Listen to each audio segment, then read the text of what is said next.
کاتێک دەڕوانیتە شەقامی ئەو ناوچانەی کە داعش دوای خۆی جێهێشتون لە سنووری شاری تکریت دەڵێیت ئەستەمە ئیتر ژیان لەم ناوچانە.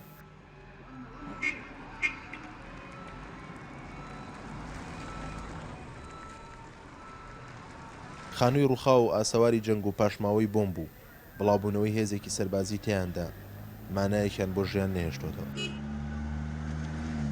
فەرماندەیەکی سەربازیش دەڵێت سەرڕای قورسی بارودۆخەکە، بەڵام ئامانجی سەرێکی ئەوان لەم جەنگەدا گەڕانەوەی ئەو خێزانە ئاوارانن کە ماڵی خۆیان جێهێشتووە.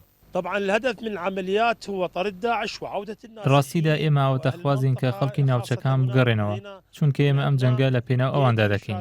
بەشێک لە خەڵکی ناوچەکەش هاوکارمانن لە شەڕدا، بۆیە سەر ڕێسەختی بارودۆخەکە هیوادارین خێزاناوەرەکان بگەڕێنەوە. لذلك نحن حقيقة نطمح لعودة النازحين وإنهاء معاناة النازحين.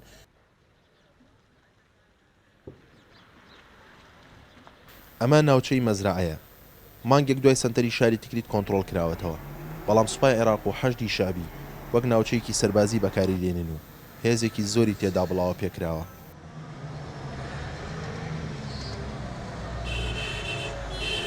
خەڵکی ئەم ناوچەیە وردە وردە ژیانیان تێدا دروست کردوتەوە و بازاڕەکانیان خستۆتەوە کار، بەڵام هیچ دەستگایەکی حکومی تێیدا بە پێوە نەماوە.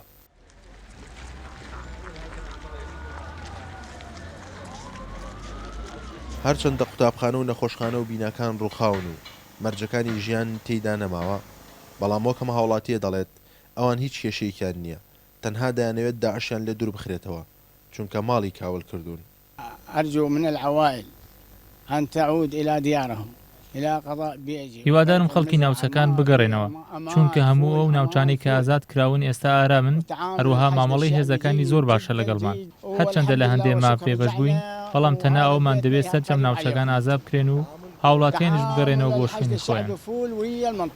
نعم، شو تتمنى إن شاء الله المناطق؟ أتمنى جميع المناطق التحرير.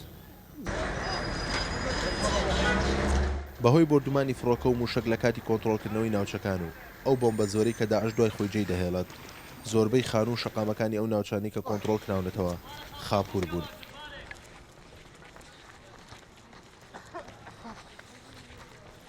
چاودێران و لایەنە سیاسیەکانیش پیان وایە تەنها کۆنتڕۆڵکردنەوە بەس نییە، بەڵکو ئەرکی حکومەتە دووبارە ئەو ناوچانە بنیاد بنێتەوە.